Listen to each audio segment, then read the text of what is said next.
Alright, so here's how I get my seed starting mix ready and my containers ready to start planting my seeds to get ready for the season. So I have, this is a mixture, it's a peat mix, and I don't plant a whole lot of things by seed, and I don't use a whole lot of soil when I create my seedlings.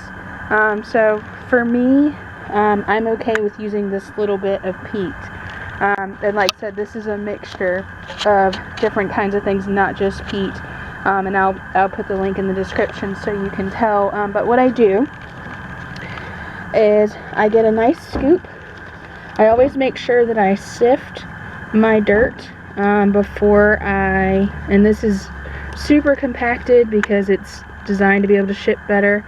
And what I like to do is I will take and sift my dirt. So over here I have just a regular old planter, and this on top is actually a pizza pan, but I use it as a sifter and it works great for that. The peat moss is a little bit harder to sift, and it works best if it's dry. If it's wet, you're going to have a really hard time doing this.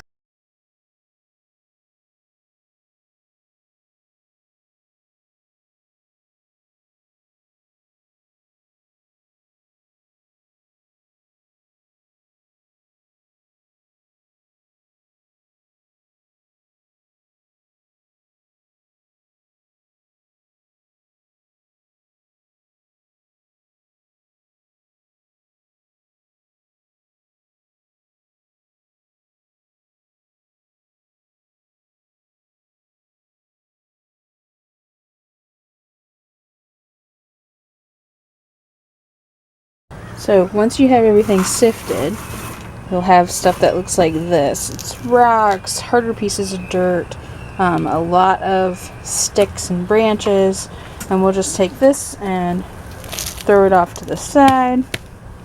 And then we're left with this beautiful dirt. And you'll see there's some plant debris in there. Some of this is leftover dirt from last year. And if you had any sort of pest problems last year with your seedlings, so any sort of fungus or disease or root rot, anything like that, then I wouldn't reuse the dirt unless I could sterilize it, so heat treat it or something like that.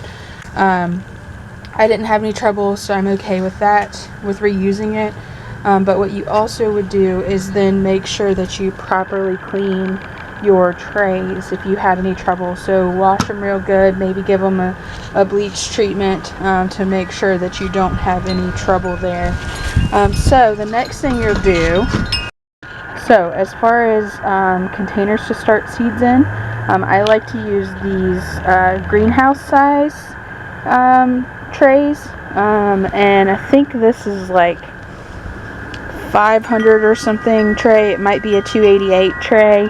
But this allows me to seed things that I'm going to have in bulk, so something like celery or leeks or something like that that's going to be relatively small when I transplant it. So because these have very small little seed spots, little dirt holders. So I'll use these for those kind of things. And then I like to use egg containers. So the plastic egg containers that you'll have your eggs in from the store, perfect little greenhouses. So I put dirt in the bottom, close them up. I try to do one variety per egg carton, and you can write on them with a marker if you want to. Really easy, nice little domes.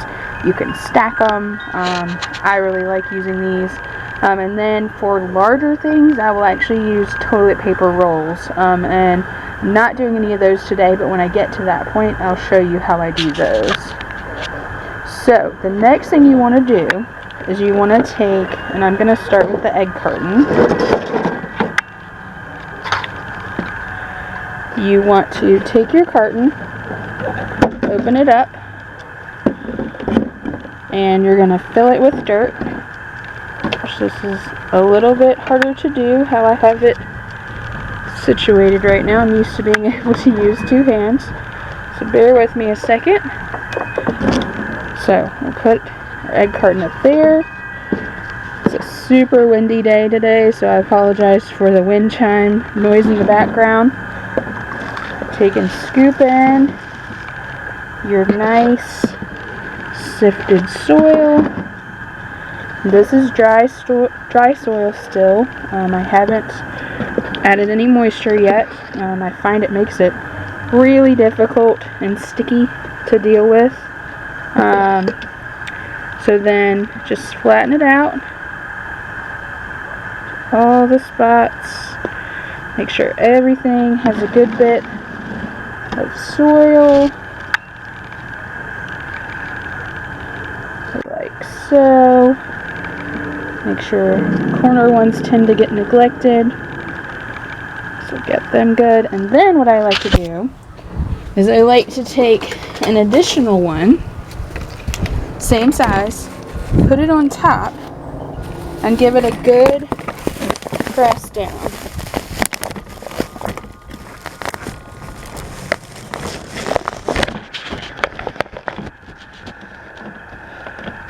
And what I'm doing with that is compacting the soil. So, and you'll see it makes these little indentions, and I'm compacting the soil so that the seeds have a good base to push off of. So what I'll do next is, well, I'll show you that. So the next thing I want to do is give this soil a really good watering.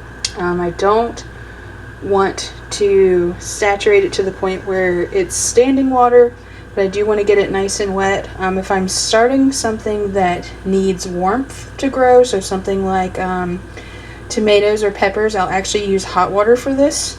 But since I'm probably going to be doing brassicas in this, I'm just going to use cold water. And I take my kitchen sprayer and I just give it a good spray. And then I'll let it sit for a minute and absorb really well. And then I'll show you what to do next. So now that that water has had a chance to soak in some, then I'm going to take my empty one again, set it exactly on top, and I'm going to push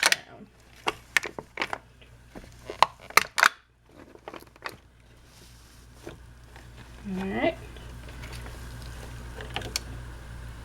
And now I'm ready to pop in my seeds, and then I'll put some dry soil on top of this, and then put them in a warm location and keep an eye on them.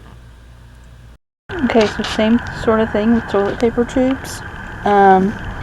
So put the sifted dirt in your tube, give it a really good push down, get it nice and compact in there.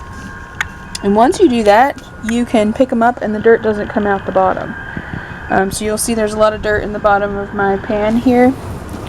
And so what I'll do is I'll compact these down, and then I'll take that excess dirt and put it on top and just keep going until I have it compacted all the way to about an inch from the top, because I don't want the dirt to overspill when I water it. So get it nice and compact in there. And then I'll dump out the excess dirt, and I will use this container as my little greenhouse slash holder for them to keep them standing upright. I know a lot of people will cut them in half and bend the bottoms down, but that doesn't give enough root space in my opinion. So I like to use the whole length of it, because that gives you a good 3 or 4 inch root depth there for your larger plants like tomatoes, eggplant, peppers, that sort of thing. So that's how I do these, and I'll show you what they look like once I have them compacted. Okay, so this is what you're looking for, filled to about 1/2 inch to 1 inch from the top. Like I said, it's in this container. You can drill holes in this container if you want, but what I like to do is I actually will bottom water these. So I will put about 1 inch of water in the bottom of this and just let the soil absorb the water as it needs it.